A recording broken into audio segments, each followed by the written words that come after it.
Subscribe करें और bell दबाएं ताकि कोई खबर रह न जाए।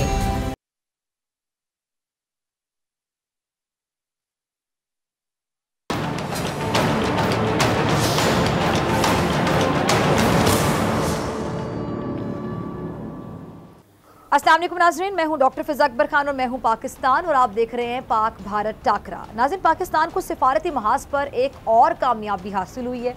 OIC ने मकबूजा कश्मीर में भारतीय मज़ालिम के खिलाफ करारदाद मुतफ़िक़ा तौर पर मंजूर कर ली है। यानी हम कह सकते हैं कि भारतीय प्रोपेगेंडा एक बार फिर नाकाम हो गया और OIC वज़ीर ख़ारजा इजलास में मसला कश्मीर पर पाकिस्तान की करारदाद मंजूर की गई है। करारदाद में क्या कहा गया, जरा सुनिएगा। करारदाद में कहा गया है कि भारत मकबूजा कश्मीर में आबादी का तनासुब तब्दील करना चाहता है। 5 अगस्त के इक़दाम से तनाज़ा कश्मीर के जल्द हल की अहमियत बढ़ चुकी है और पाकिस्तान ने यह कहा कि आलमी बिरादरी सूरत हाल की निगरानी करे। करारदाद में भारत के जारहाना रवैये और LOC पर इश्तियाल अंगेजियों की शदीद मजम्मत की गई है। OIC वज़ीर ख़ारजा ने कश्मीर पर अपने उसूली मौक़िफ़ का इयादा किया। इजलास में मकबूजा कश्मीर में भारतीय मज़ालिम और बर्बरियत के खिलाफ करारदाद मंजूर हो चुकी है।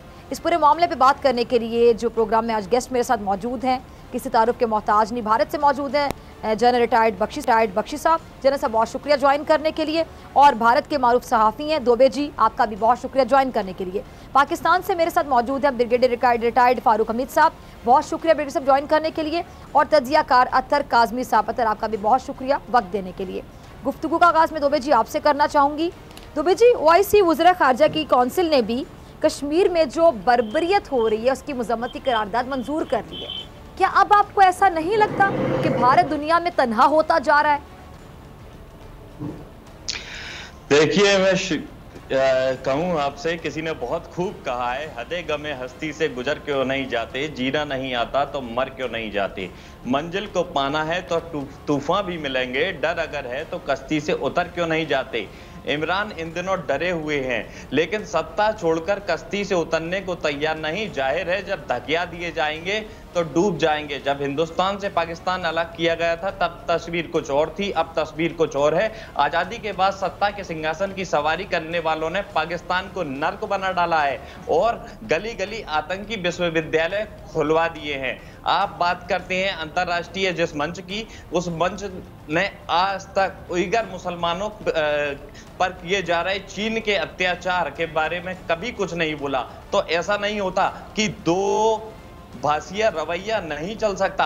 जब कभी सत्ता खतरे में पाकिस्तान में नजर आती है, सरकार को, इमरान खान को भारत विरोधी नफरत के इंजेक्शन आवाम को लगाया जाता है। जरा भी रहम पाकिस्तानी आवाम के दिलों में क्यों नहीं जागती? मैं पूछना चाहता हूं इमरान खान जी से, नफरत की आग में झोंक कर क्यों पाकिस्तानी हुकूमत आवाम का शोषण करना चाहती है? मुद्दों से ध्यान भटकाकर गाला बिस्किट जैसे ये तो आपकी बीजेपी की गवर्नमेंट करती है, नरेंद्र मोदी करते हैं अपने जनता के साथ। ये तो नरेंद्र मोदी साहब करते हैं, आप गलत नाम ले गए। आप कह रहे हैं पाकिस्तान के प्राइम मिनिस्टर ऐसा करते हैं। नहीं मचाई जाती।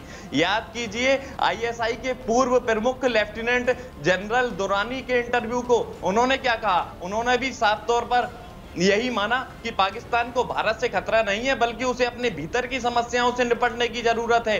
क्या आपके पूर्व अधिकारी ISI के झूठ बोलेंगे? आप बोल दीजिए कि आपके अधिकारी झूठे हैं। नहीं, आपके एक अधिकारी ने जैसे तैसे कर सच बोला है, पहली बार सच बोला है। आप खुलकर बोलिए, क्यों पाकिस्तानी अवाम परेशान है? बार बार सीज फायर उल्लंघन करके भारत की तरफ आंख दिखाने वाले इस बात को जरूर याद कर ले कि इसी दिसंबर के महीने में महज 13 दिनों में बांग्लादेश ने जन्म लिया था।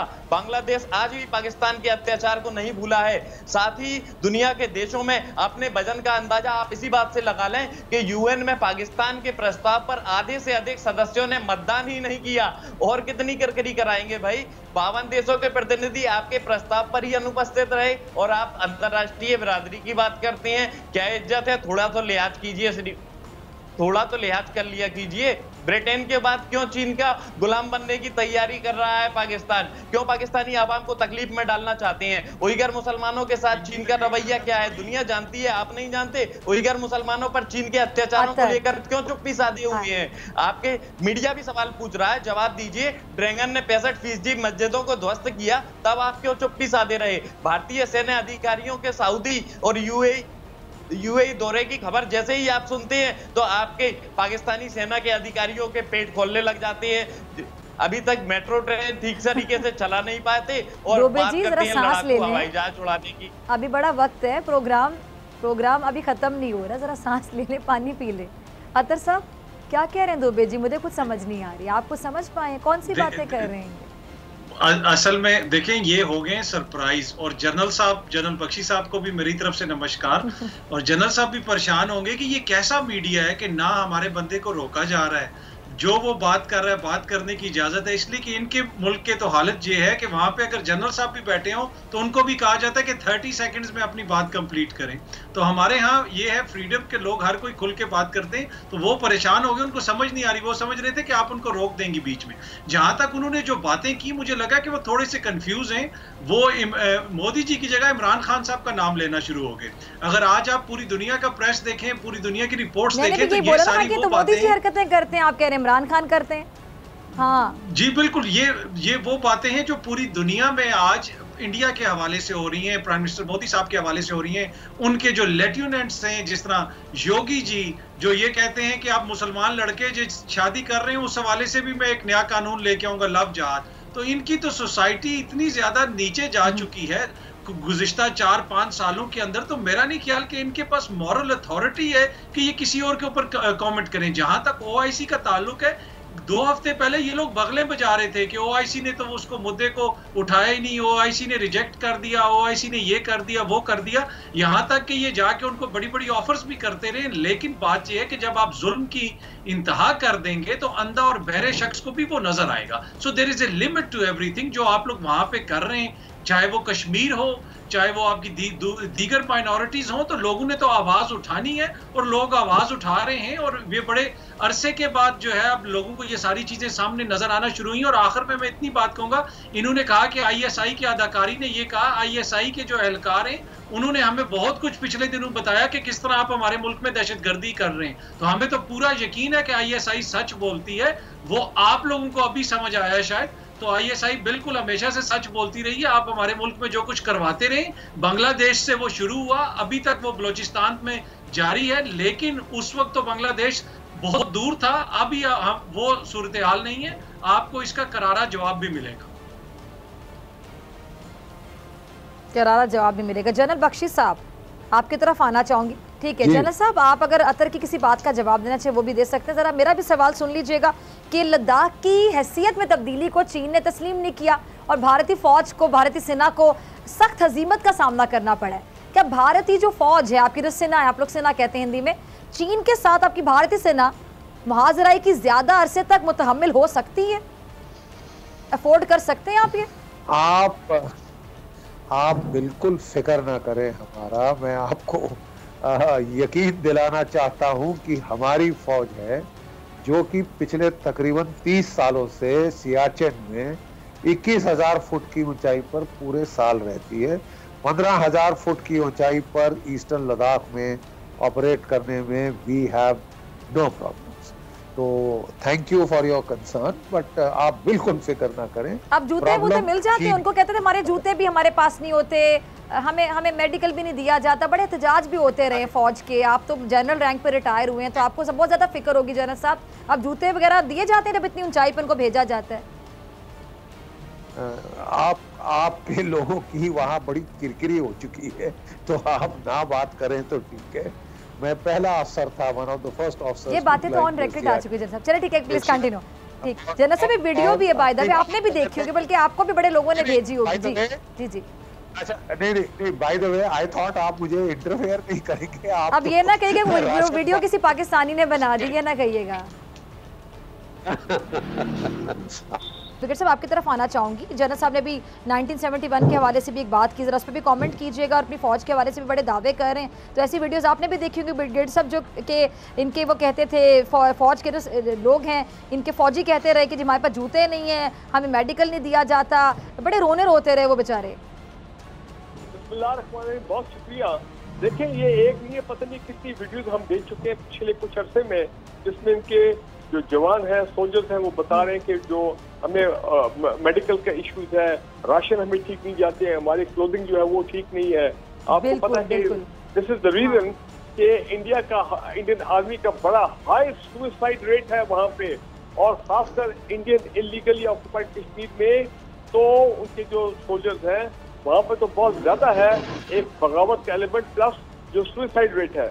मैं बड़ा आज चले एक लिहाज से खुश हूँ कि जनरल साहब जो है वो थोड़ा आज हल्के मूड में लग रहे हैं, लेकिन मुझे जनरल साहब की वो वीडियो याद है कि जब लद्दाख में आज से चंद महीने पहले कैसे चाइनीज आर्मी ने जो इंडियन आर्मी का और वहाँ पे जो लोग थे उनका जो हशर किया, और कैसे जल बख्शी प्रोटेस्ट करते थे, चीख कर प्रोटेस्ट करते थे कि ये हमारी फौज को क्या हो गया है, ये फौज नहीं है, ये तो लगता है कि ये अब डंडों से जो है उससे भी नहीं लड़ सकते। और डंडों से चाइनीज आर्मी ने, पीएलए ने डंडों के साथ, डंडों पे कील लगे होते थे, उसके साथ उन्होंने इंडियन आर्मी का क्या हशर किया, पूरी दुनिया ने देखा। ये बांग्लादेश की बात करते हैं आज से 1971, वो एक साजिश थी, वो एक साजिश के तहत इन्होंने वहां पे हमला किया और वहां पे लोगों को मिसगाइड किया, मुक्तिबानी बनाई, और वो जो 1000 मील का जो फासला था ईस्ट पाकिस्तान और वेस्ट पाकिस्तान में, वो तमाम चीजों को उन्होंने एक्सप्लॉइट किया। भारत वो एक हिस्ट्री का, वो तो अब एक मादी का हिस्सा बन चुका है। इम्पोर्टेंट चीज ये है कि अब सब चीजें उल्टी हो गई हैं। दुनिया अब मान रही है कि इंडिया है जो कि स्पॉन्सर है स्टेट टेररिज्म का, इंडिया है जो कि रीजन में डिस्टेबलाइज करने की कोशिश कर रहा है, ये है जो कि, और हमारे दोषियर जो अभी आया है जो कि हर बड़े जो दुनिया का ओहदेदार है उसकी टेबल के ऊपर वो अब जा रहा है, जिसमें क्या क्लियरली बताया गया कि कैसे ये सीपैक को डिस्ट्रक्ट करना चाहते हैं, कैसे सीपैक को ये टारगेट करना चाहते हैं, लेकिन इनकी वो चीजें पूरी नहीं होंगी क्योंकि सीपैक इरिवर्सिबल है। सीपैक अब बहुत आगे ऑपरेशनल हो चुका है, गवादर ऑपरेशनल हो चुका है, ये जो मर्जी कर ले, लेकिन सीपैक जो है वो अब उसका कुछ नहीं बिगाड़ सकते। और बल्कि मैं ये भी कहूँ कि हम हैरान हैं, $500 मिलियन प्राइम मिनिस्टर मोदी की सरबराही में अजीत डोवल ये लोग बनाते हैं एंटी सीपैक सेल, और भाई और 700 कुलभूषण की एक फोर्स खड़ी करते हैं। ये पूरी दुनिया को ये इंफॉर्मेशन चली गई है और दुनिया एविडेंस के साथ ये देख रही है। 700 कुलभूषण की फोर्स है, और भाई आपके एक कुलभूषण तो लाइव हमारे पास है पिछले 4 साल से, जो सीपैक के खिलाफ बलूचिस्तान को डिस्टेबलाइज करने में उसका नेटवर्क पकड़ा गया। इंडिया ने आपको निकाल दिया चाबहार से। रॉ जो है वो उन्होंने वहां पे उनकी बड़ी तस्दीक हुई अपना ईरान में। तो कहने का मतलब ये है कि आप जितने मर्जी फोर्स रेस कर लें कुलभूषण जाधव के, हशर तो वही हुआ कि इवेंचुअली वो सब पकड़े जाएंगे या मारे जाएंगे, हमारी कस्टडी में आ जाएंगे। और दुनिया और इंटरनेशनल कोर्ट ऑफ जस्टिस ने कैसे कुलभूषण का कन्फेशनल स्टेटमेंट देखा, सुना सारी दुनिया में। अब आप बताएं कि इस किस्म की जब बदनामी है, और पहले ये हमें कहते थे, अब तो ये खुद, मैं दोबारा दोहरा रहा हूं इंपॉर्टेंट चीज, sponsor of state terrorism, Afghan peace process को ये खराब करने की कोशिश कर रहे हैं, दाइश को ये सपोर्ट करेगा अफगानिस्तान में पाकिस्तान के खिलाफ। 66 ट्रेनिंग कैंप्स मिलिटेंट्स की अफगानिस्तान में हमारे खिलाफ, ताकि बलूचिस्तान को डिस्टेबलाइज कर रहे केपी में। And we reserve the right, Pakistan army reserve the right to hit at those training camps. और इसके अलावा 21 ट्रेनिंग कैंप इंडिया के हैं। अब आप मुझे ये बताएं, ये तो लगता है पूरी दुनिया में दहशतगर्दी का ठेका इन लोगों ने ले लिया हुआ है। ये तो इस इलाके की इकोनॉमी के दुश्मन है, इस इलाके की स्टेबिलिटी के दुश्मन है। Afghan peace process, Afghan dialogue को स्पॉइल करने की कोशिश कर रहे हैं। तो मुझे आप ये बताएं कि ये चाहते क्या है, अंदर क्या जो हालात है, अंदर के हालात, मुसलमानों को ये मार रहे हैं। अब लेटेस्ट रिपोर्ट हमारी amnesty international human rights council के जनाब मुसलमानों को ये मार रहे हैं इंडिया में, उनके जेनोसाइड मुतवक्को है, उनकी एथनिक क्लेंजिंग हो रही है। कहा इंडियन इलीगली ऑक्युपाइड कश्मीर, और वहां पे जो कुछ हो रहा है ये अब वही चीज इंडिया में शुरू हो गई है। तो अब बात करते हैं ये चाइनीज की, और भाई इसलिए कि चाइनीज ने खूब ठीक ठाक इनकी क्लास ली है, तो इनको चाइनीज से तो बड़ी प्रॉब्लम है। और चाइनीज जो है ना अपना लद्दाख में और ना कहीं पे और इनकी जो है इनकी चलेगी उनकी चाइनीज के खिलाफ, बिकॉज चाइनीज की मिलिट्री माइट जो है पीएलए की वो कई गुना ज्यादा है। Quality of man power, training of man power, weapon, ये तमाम चीजें, उनकी इलेक्ट्रॉनिक वॉरफेयर कैपेबिलिटी, तो इंडियंस तो घबरा रहे हैं। वो कहते हैं किसी तरह पाकिस्तान के साथ कुछ हम करें, कुछ यहाँ फॉल्स फ्लैग ऑपरेशन में कुछ अचीव कर ले, ताकि दुनिया के सामने हमारी कुछ स्पेस सेविंग हो जाए, जो चाइनीज ने हमारे साथ किया है। और चाइनीज ने बड़ा क्लियरली कह दिया है, अगर आपने सीपैक के ऊपर कोई नजर रखी, सीपैक को आपने मैली आंख से देखा, तो हम आपकी ईंट से ईंट बजा देंगे। अब आप मुझे बताएं, प्राइम मिनिस्टर मोदी से ज्यादा मैं समझता हूँ कि और कौन अच्छा दुश्मन हो सकता है इंडिया का, जो उन्होंने एक्सटर्नली और इंटरनली जो उन्होंने इंडिया की हालत जो है वो कर दी। ठीक है जी, ठीक है जी। जी दुबे जी, है कोई जवाब आपके पास ब्रिगेडियर साहब की बातों का? और जरा बताइएगा ना, एक तरफ आप कहते हैं कि पाकिस्तान आपसे छोटा देश है, छोटा मुल्क समझते हैं आप रकबे के लिहाज से, आबादी के लिहाज से, जिस तरह भी समझ लें, और फिर साथ आपके हवास पे हर वक्त पाकिस्तान ही सवार रहता है। इतनी साजिशें क्यों करते हैं पाकिस्तान के खिलाफ? पाकिस्तान की तरक्की आपको क्यों हजम नहीं होती, क्यों बर्दाश्त नहीं होती? समस्या ये है आप लोगों की कि आप दुनिया के सामने कर्ज लेने के लिए जब जाते हैं तो कोरोना जैसी महामारी का बहाना बनाते हैं, लेकिन हथियारों की होड़ में आप उसी कर्ज लिए हुए पैसे का इस्तेमाल करते हैं। इमरान खान दुनिया में गाना गाते घूम रहे हैं कि इस समय हमारे जैसे छोटे मुल्क को राहत मिलनी चाहिए, कर्ज अदायगी में कुछ रियायत मिलनी चाहिए, लेकिन नहीं, हथियारों की होड़ में पाकिस्तान हमेशा आगे है, पॉल्यूशन फैलाने में पाकिस्तान हमेशा आगे है। अंतर्राष्ट्रीय समस्या सबसे बड़ी आतंकवाद, जिस पर कभी ध्यान नहीं दिया जाएगा, लेकिन पाकिस्तान में उसका लालन पालन जरूर किया जाएगा। क्यों नहीं पाकिस्तान में आतंक के खिलाफ कड़ी कार्रवाई की जाती? क्यों पाकिस्तानी सेना लादेन को नहीं मार पाई जबकि वो वहीं छुपा बैठा था? अगर आतंक के खिलाफ लगाम लगाने में आपका देश सक्षम नहीं है तो आप भारत से आतंक के खिलाफ कार्रवाई में सहयोग के लिए गुहार लगा सकते हैं, शायद आपको मदद मिल जाए। लेकिन मुश्किल ये है कि आतंक से लड़ने की इच्छा शक्ति इमरान सरकार के पास नहीं, इमरान खान के पास नहीं। और जान लीजिए कि बिगड़ैल बेटों को सुधारना भारत वालों को अच्छी तरह आता है। अब कुछ ढका छुपा नहीं है, पूरी दुनिया ने तस्वीर देखी है। अभी कुछ देर पहले आप वीडियो की बात कर रही थी, आपके देश का वीडियो वायरल हुआ है, पूरी दुनिया ने देखा कि कैसे दूल्हे को एक शादी में AK-47 राइफल दहशतगर्दी के लिए खून बहाने को दी जाती है। मौजूदा हालात में इमरान डरे हुए हैं। जब उनकी तानाशाही का विरोध तेज होने लगा तो उन्होंने विरोधियों को बिना किसी आरोप गायब कराना शुरू कर दिया और मानवाधिकार की धज्जियां उड़ाना शुरू कर दी। लेकिन ये खेल अब ज्यादा दिन नहीं चलेगा। सेना के दबाव से दबे इमरान भी ये अच्छी तरह जानते हैं कि पाकिस्तान के कब्जे वाले कश्मीर को वापस लेने के लिए भारत प्रतिबद्ध है। विचार करने योग्य है, UAE ने पाकिस्तानियों के लिए वर्क वीजा क्यों रद्द कर दिया? संभव है जल्द ही वह समय भी आ जाए कि पाकिस्तान का नक्शा बदल जाए, क्योंकि गिलगिट बाल्टिस्तान में गलत तरीके से हथियारों की नोक पर चुनाव कराने का आवाम ने खुलकर विरोध किया है और यही विरोध की चिंगारी बहुत कुछ तहस नहस कर सकती है। गजब रवैया है साहब, कैसा रवैया है ये? कोरोना के नाम पर दुनिया से कर्ज मुक्ति की गुहार लगाते हैं और हथियारों को होड़ में सबसे आगे। कोई है जवाब आपके पास? जी अतर, इनकी बातों का अगर आपको जवाब, मैं लेती हूँ जवाब, ठीक है? अतर काजमी के पास, अतर आपके पास इनकी बातों का जो जवाब है जरा वो भी दे दीजिएगा। साथ जरा मेरा भी सवाल सुन लीजिएगा कि भारत ने कुलभूषण के हवाले से हमने देखा है कि आलमी बिरादरी को जो गुमराह करने की हम कहें कि हर तरह की कोशिश की, लेकिन अगर हम पाकिस्तान की बात करें, पाकिस्तान ने कौंसलर रिसाई समेत आपको पता है कि हर कदम में पहल की है। अब ऐसे में क्या सोच लगती है आपको भारत की कि क्यों भारत यहाँ पे जानबूझ के हठ धर्मी का मुजाहरा किया चला जा रहा है?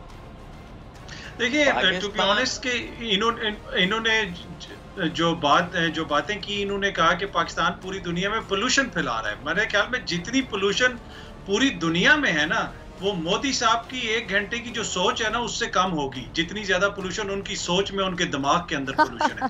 तो एनीवे कि ये जो इन्होंने कहा कि इमरान खान बात कर रहा है, छोटे देशों की बात कर रहा है, कह रहा है कि कोरोना का नाम लेके वो कह रहा है कि छोटे देशों को आप कोई राहत दें, उनको कोई कंसेशन दें, इनके लिए ये चीज समझना मुश्किल है।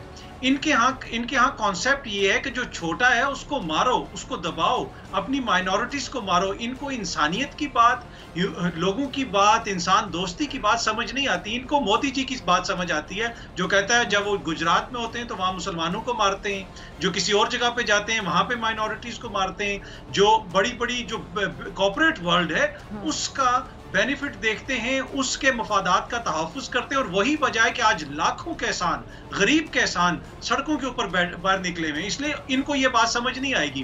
बाकी ये बात करते हैं कि पाकिस्तान मैं बात काट रही हूं, आप देखिए कि वहाँ की मेंटालिटी देखें आप, कि जो उनको वोट दे रहे हैं इस बात पर कि वो माइनॉरिटीज पे जुल्म कर रहे हैं, तो जिसको वोट दिया जाए, और उन्हीं लोगों को खुश करना चाह रहे हैं। एक उनकी मखसूस कुछ लोग हैं जो कि हिंदुत्व सोच रखते हैं। वहाँ पे आप देखिए कि छोटी जात पात का जो कॉन्सेप्ट है, छोटी जात वाले हिंदुओं को भी परेशान किया जाता है, उनका भी जीना वहाँ पे दूभर कर रखा है इन्होंने। वहाँ पे सिख महफूज नहीं है, ईसाई महफूज नहीं, मुसलमान महफूज नहीं है, कोई भी माइनॉरिटी महफूज नहीं है।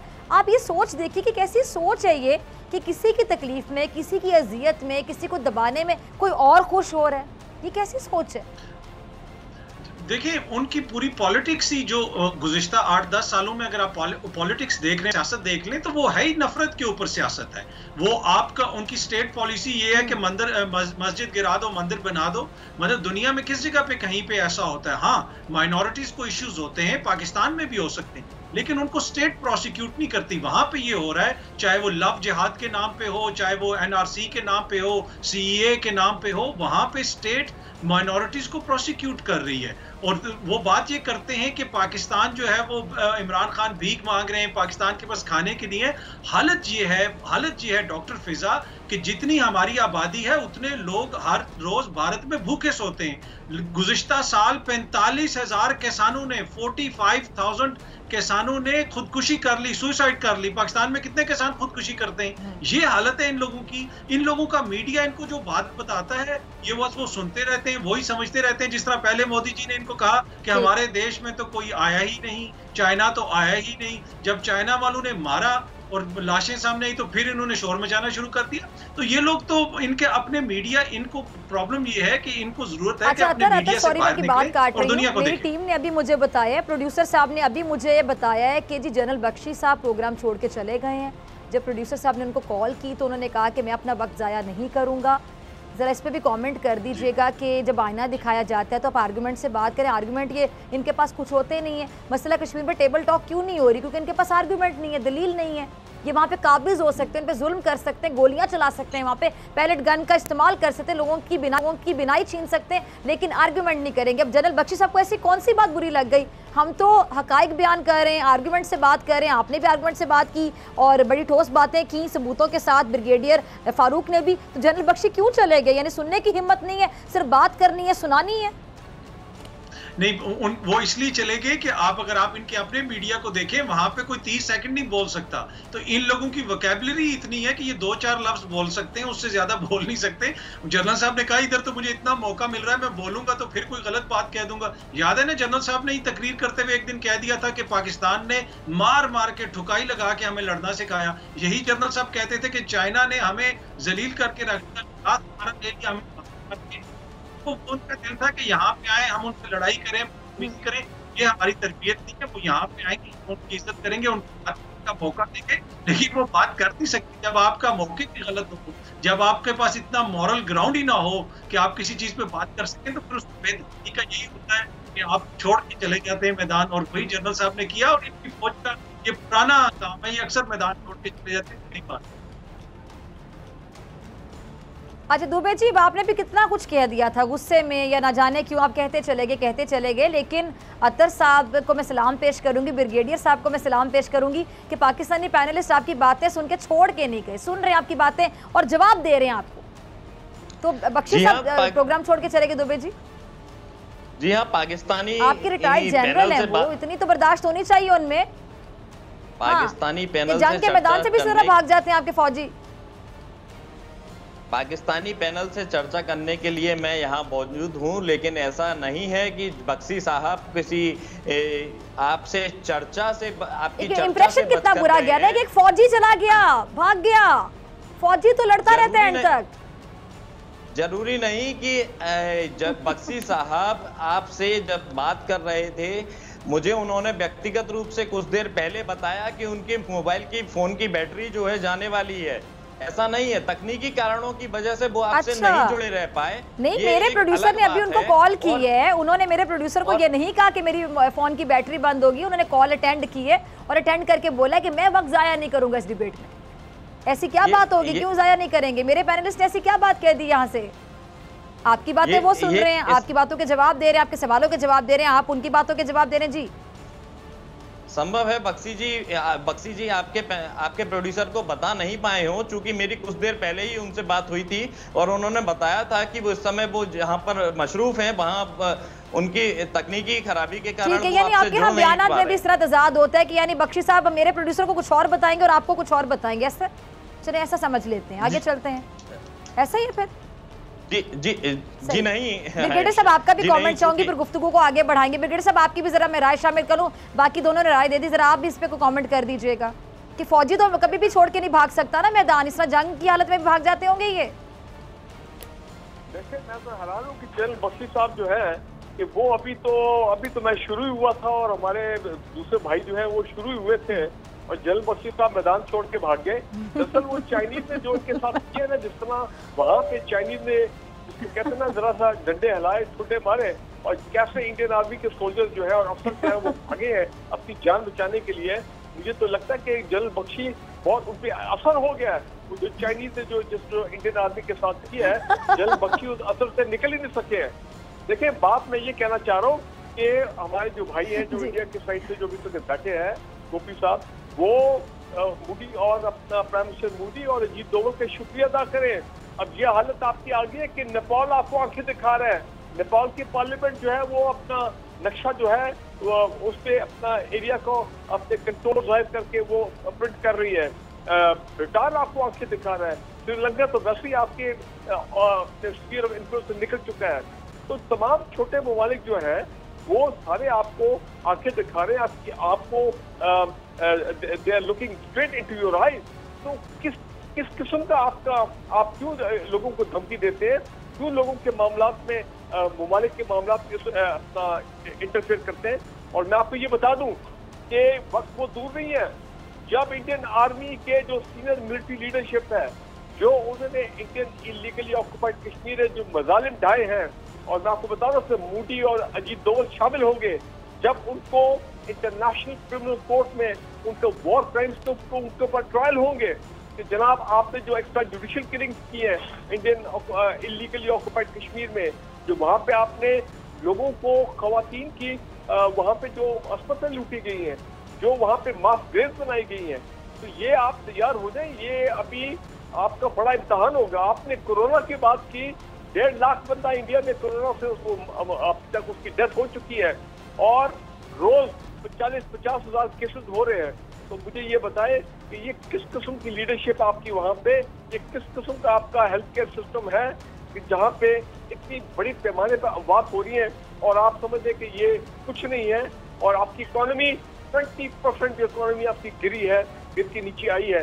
हालात अंदर देखें जो आपके जिस तरफ आप इंडिया को लेके जा रहे हैं। और मैं आपको बता दूं, सही, मैं आपको ये भी 5th जनरेशन वॉर अगर आपने पाकिस्तान पे मुसल्लत करने की कोशिश कर रहे हैं वाया जो रॉ कंट्रोल जो आपका मीडिया है, बल्कि कंट्रोल क्या रॉ के स्टूडेंट है आपके जो इंडियन मीडिया में, जिस तरह वो एंकर जो है सिर्फ फेक न्यूज, जाली खबरें।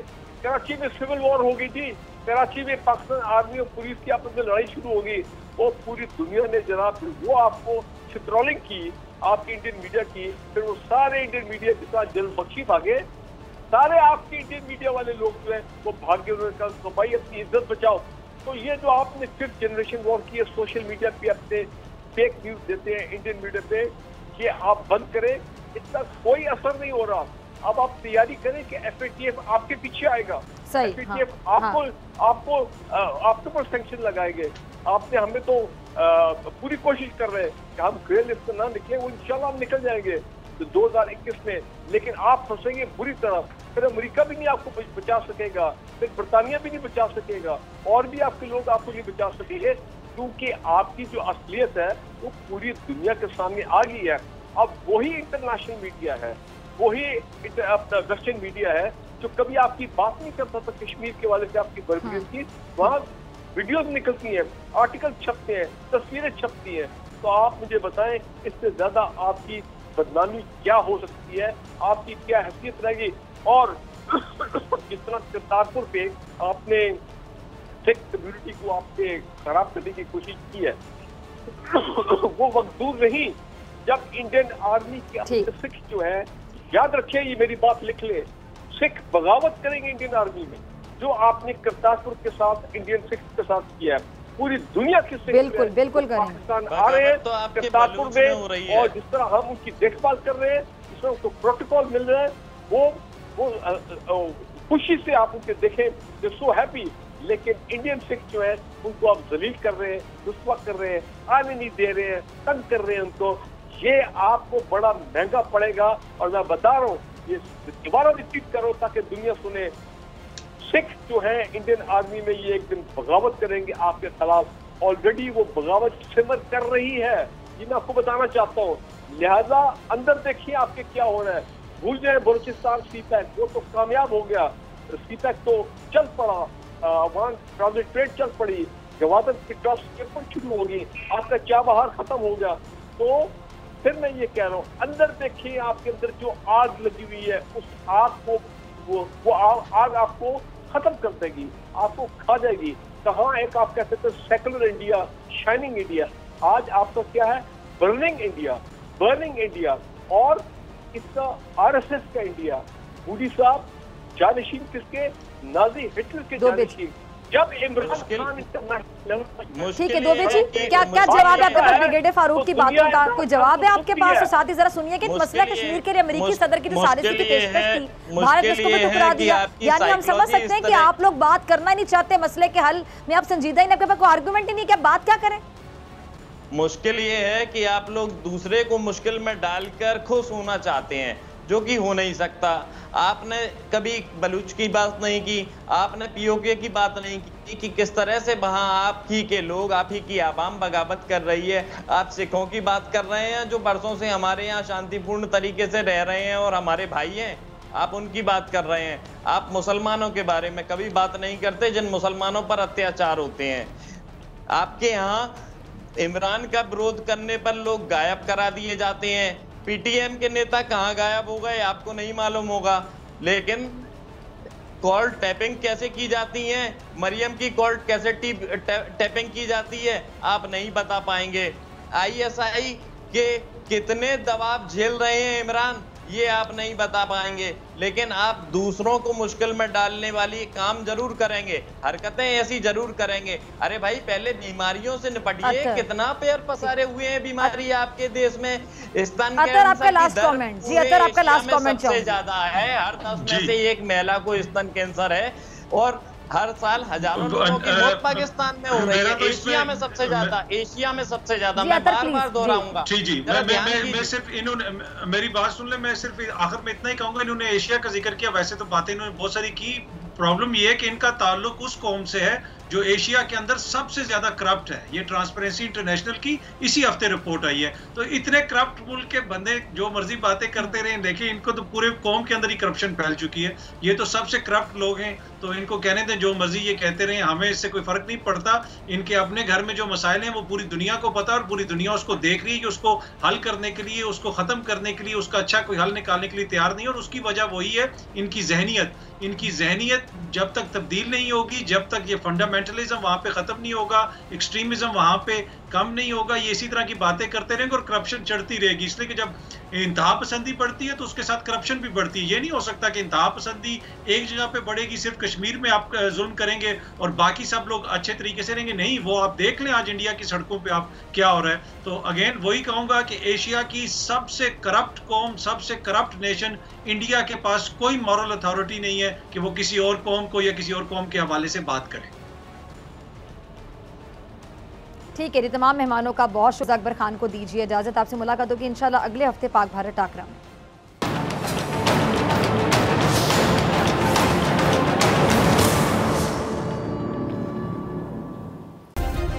सब्सक्राइब करें और बेल दबाएं ताकि कोई खबर रह न जाए।